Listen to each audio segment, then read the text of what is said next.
अरे आओ भैया, क्या लगाओ? शेवपुरी, पानीपुरी या हमारी स्पेशल दही पूरी लगाओ। क्या खाऊं रे? पानीपुरी। पानीपुरी 4 पानीपुरी बनो। ठीक है ना भैया, अभी लगाता हूँ। क्या रे, तू मराठी में बात क्यों नहीं करता? तुझे पता है ना, मराठी में रहना है तो मराठी बोलना कंपल्सरी है। हमारे साहब ने बोला है। काय रे, तुला मराठी येत नाही? मग कशाला महाराष्ट्रामध्ये तुला करतो? घे रे याला बाजूला घे बरं. खबरदार जर हात लावला तर चिंधड्या उडवीन राय एवढ्या. मराठा तितुका मिळवावा, महाराष्ट्र धर्म वाढवावा, नाही तर महाराष्ट्र धर्म बुडवावा. अरे तुम्ही काय सांगणार नाही मला मराठी काय असते? अरे माझ्या रक्तात मराठी आहे, पण तुमच्यासारख्या मराठी माणसामुळेच आज मला हिंदीत बोलावं लागते. जेव्हा दुकान चालू केलं होतं तेव्हा मराठीतच बोलत होतो आणि नावही मराठीतच होतं. पण तुमच्यासारखे मराठी माणसे माझ्याकडे नाही तर त्या भैयाकडे जाऊन खात होते. का? मराठी माणसाला पाणीपुरी बनवता येत नाही?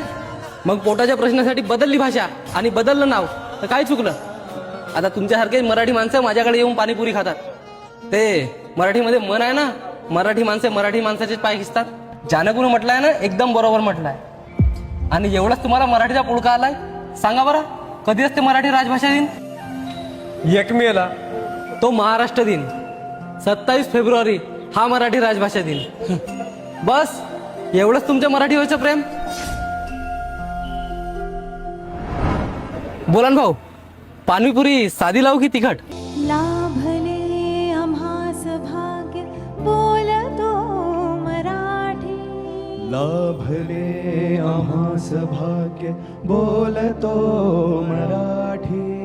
जाहलो खरेच धन्य ऐकतो मराठी.